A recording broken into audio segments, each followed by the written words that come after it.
Welcome. We are talking today about a really interesting essay by a wonderful philosopher and an interesting and famous philosopher, Hannah Arendt. And the essay is called What is Freedom? Now, in the longer sequence of the course, we have been looking at the question of why the state exists, and we looked at some libertarian answers, which suggested maybe even that the state shouldn't exist.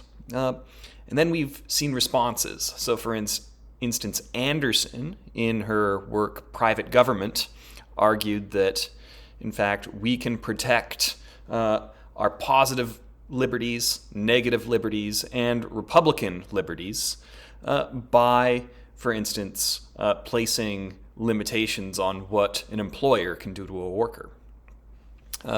And Hannah Arendt, in this essay, makes a suggestion which I think is different from Anderson's, but also, in certain ways, the approach rhymes. It has some important similarities to it, in that Arendt will give us a conclusion which, at first glance, might seem paradoxical. And her somewhat paradoxical seeming conclusion is the idea that freedom exists not outside the realm of politics, but instead, politics is a necessary condition for us to be free.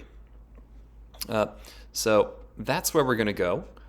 So what I want to do is give a very brief bio of Hannah Arendt and discuss some of the key concepts that enliven her political thinking. And then we'll take a quick look at this essay, What is Freedom?, which comes out of this book of essays called Between Past and Future. And in this essay, we'll see her critique certain ways of thinking about freedom, and then we'll get a sense of her positive approach to freedom and why she thinks that politics is needed for freedom rather than being a hindrance to freedom. So, here are some things to know about Hannah Arendt. She was a 20th century philosopher. As you can see, she was studying in the early part of the 20th century, but if you know your history even a little bit, you could imagine that as a German person, and Hannah Arendt was also Jewish, this was a time of upheaval and fear and persecution for someone like Hannah Arendt. So in 1937, she had to flee Germany. And in fact, between 1937 and 1950, she did not have citizenship with any country. So in a certain way, like this idea that she sees the necessity of living together in a political group, she had firsthand experience of living without it. Now, later in her life, she eventually became an American citizen and continued her work as a teacher in the United States. Now, the two most famous writings of Arendt's, one is this really notable book called The Origins of Totalitarianism, where she gives an analysis of what gives rise to authoritarian regimes. And in fact, we'll see a little hint of a hypothesis about her thinking about authoritarian regimes, even in the essay, What is Freedom? The other thing that she's very well known for is a book called Eichmann in Jerusalem. Adolf Eichmann was one of the Nazi conspirators who carried out the Holocaust. And Arendt was working with the New Yorker magazine and was publishing reports from this trial as it unfolded. And famously, in the context of this trial, she advanced a hypothesis, an interpretation, a thesis about what happened during the Holocaust, which she described as the banality of evil. Now, she was not saying that the Holocaust was uninteresting or boring or banal. But what she was saying is that the evil done by those Nazis that carried out the Holocaust wasn't monstrous, scary people carrying out orders, but instead it was more a matter of workers following orders in a bureaucratic way.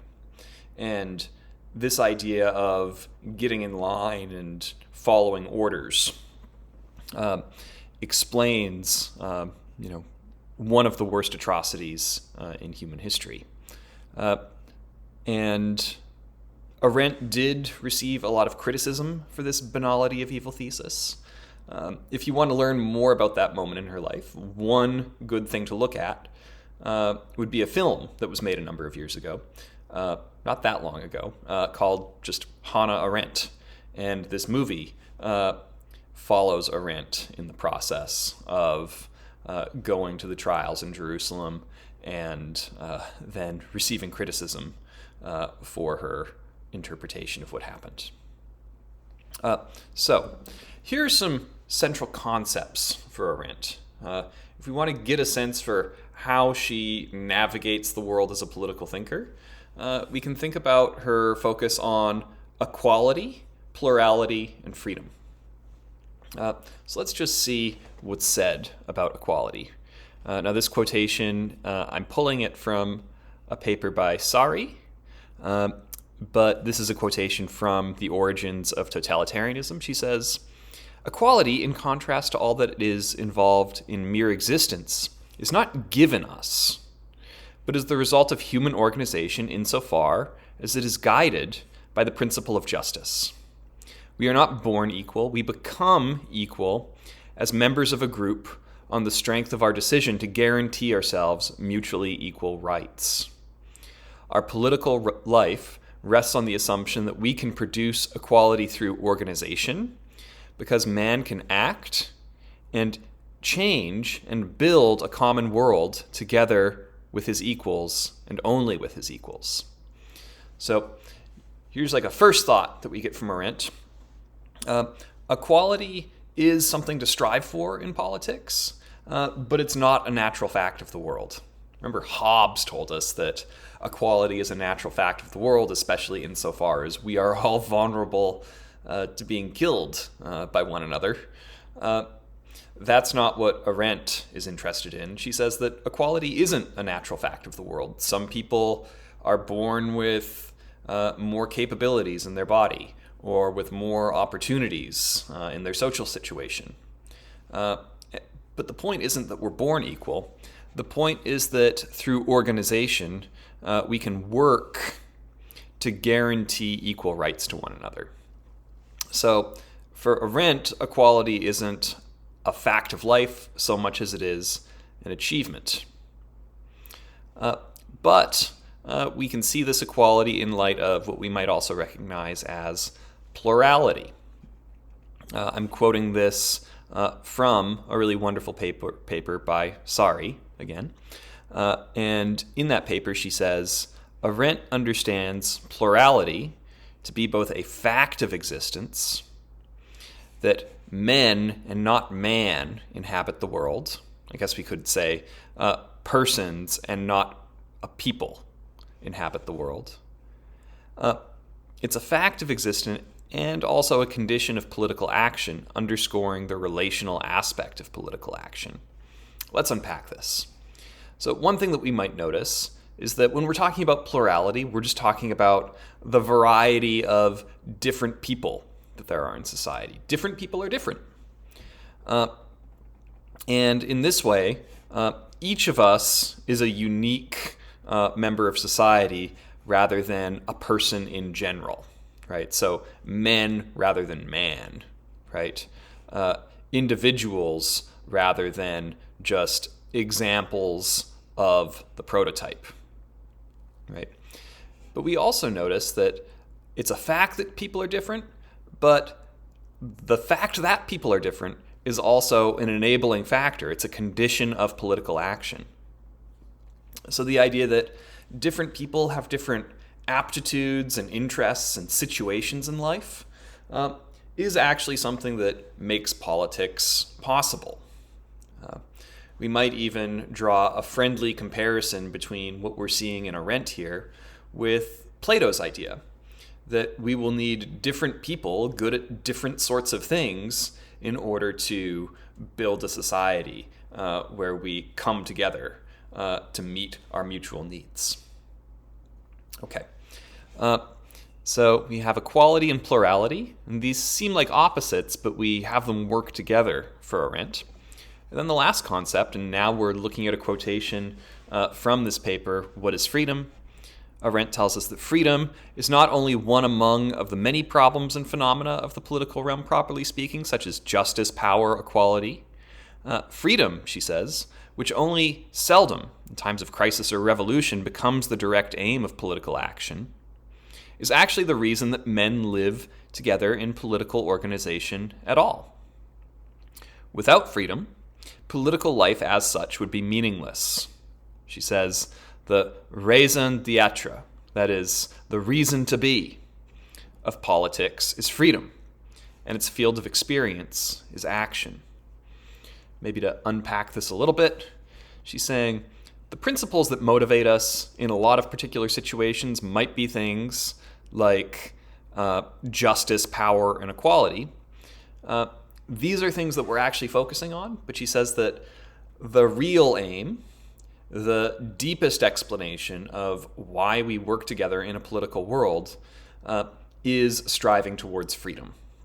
Maybe you're thinking about it during a revolution, but we might say that freedom is the value that we're really driving at when we're focusing on something like ensuring equal rights for one another, or gaining power for some people, or seeking justice.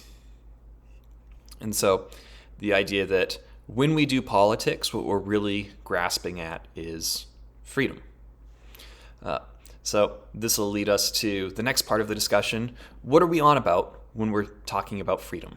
Well, part of what we see in Arendt's essay is that she notices that there are long histories of how other political thinkers have written and talked about freedom, and she finds many of these competing approaches quite mistaken.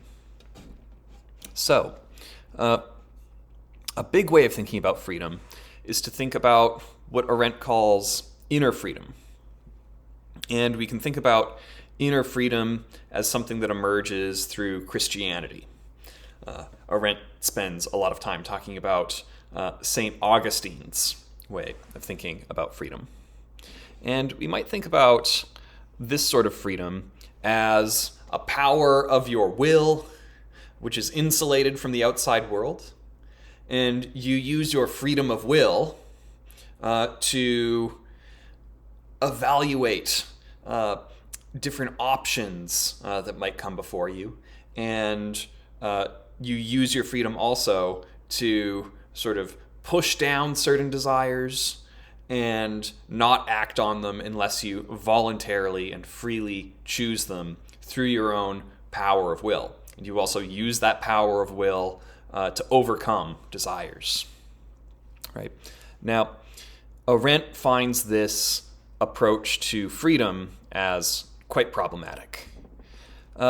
One thing that she'll note is that if you think about just what you have power over within yourself, then, we might say that inner freedom and this power of will could still exist even if you're living under a very oppressive regime. And here she also refers to the way that the Stoic philosopher Epictetus will say, look, you are free so long as you manage your desires. Well, the problem that Arendt sees with this, in one way, is that you can still have power of will and manage your desires even if you are a slave, and even if you are chained up and given no opportunities to act. You can still have power of will to decide to act or not act on your desires. And she also says that if we focus on power of will as our main concept of freedom, and then we extend that notion of power of will into the political realm, well, she notes that, with power of will, the will to a certain extent has certain kinds of impotence, like lack of power. And one way in which, we might notice that the will has a certain kind of impotence is like you cannot will yourself to stay awake forever, right? A person will eventually fall asleep.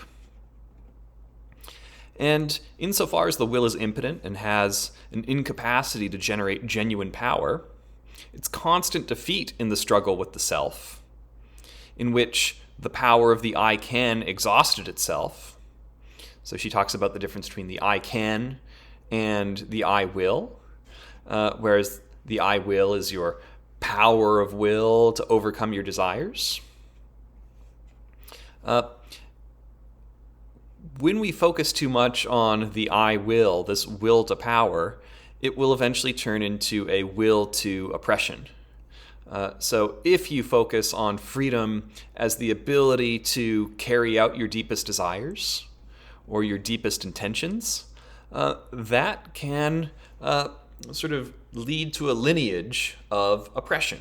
So this is going to be part of what we see in the broader project of Arendt is understanding authoritarian and totalitarian thought. And she thinks that this concept of inner freedom, if you make that central, you will eventually think that you are most free when you are ruling over as much as you can. And she sees that as a will to oppression. She also notices that many philosophers will identify freedom with security, and they will focus on freedom as something in the non-political realm. So, in the way that Hobbes focuses on security and preservation of life, that will de-emphasize freedom. Right? Now, one of Hobbes's big ideas is that in order to escape the nature, in order to escape the state of nature, you give up some of your powers to do exactly as you wish. Right? And in this way, we're thinking about freedom as something that we make a trade for in order to receive security. But this line of thinking is going to treat freedom, this power for yourself, as something outside the bounds of government. Right?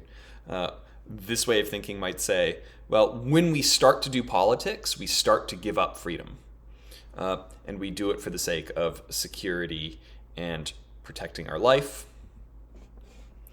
And when we think about freedom as something that you give up in order to get security, and sometimes we'll also see freedom from dying a violent death, Arendt says that this sort of approach is based on a mistrust of those in power. Right? And in this way, she's going to say that this is a common line of thought. Right? In the standard discourse, and I think that we can still see this today, many people will say that as soon as the political realm grows, as soon as the government grows, as soon as democracy goes to work, people are giving up freedom. And ultimately, Arendt thinks that there's something mistaken about this approach. And part of it is because she sees it as really based on this Christian doctrine of will to power, or power of will, right? And not only does it lead to a certain kind of oppression, but it misses the point and doesn't really speak to our concerns about political freedom. So, in order to understand freedom politically, we need to think of it not in terms of being left alone to yourself. So, she talks about to be liberated, right? But not only to have certain rights and not be oppressed by your state, but she says also to be free, you need the company of other men who are in the same state, and freedom needed a common public space to meet these other men in the same state. So a politically organized world, in other words, into which each of the free men could insert himself by word and deed. So in this way, Arendt is really interested in a certain kind of opportunity that living in a community will afford you. She will also say that freedom isn't just, having certain positive opportunities, certain options on a menu, which is how Anderson characterized positive freedom. But she says that we're free when we act according to principles. Now, in the background, Arendt is thinking in terms of how the philosopher Immanuel Kant would think, right? That when we give principles to ourselves, then we can act freely, even though we're following our duties, right? But Arendt finds the idea of acting according to principles as a certain kind of special freedom. She puts it, unlike judgment of the intellect, which precedes action, and unlike command of the will, which initiates it, the inspiring principle only becomes fully manifest in performing the act itself. So, when you have a principle in your motivation, it might be a principle like a value for justice or equality, right? Your value only becomes manifest when you do things that make others more equal. And yet, while the merits of judgment lose their validity, so things that were true can become false, and the strength of the commanding will exhausts itself. So, for instance, once you carry out an action, well, either you've changed the world so you no longer have the will to change it, or the strength of the will just runs out. The idea is that our concern for a principle will remain even when what we are aiming for is achieved, right? The principle will again be renewed, and then we find new ways to act on the principle of something like equity or justice, right? So in the course of the act which they execute in cooperation, the principle which inspired your action loses nothing in strength or validity through execution. So we might think about our principles as our really stable values, and they're ones that we can achieve by coming together cooperatively. She gives us an analogy between her way of thinking about freedom and the ancient Greeks.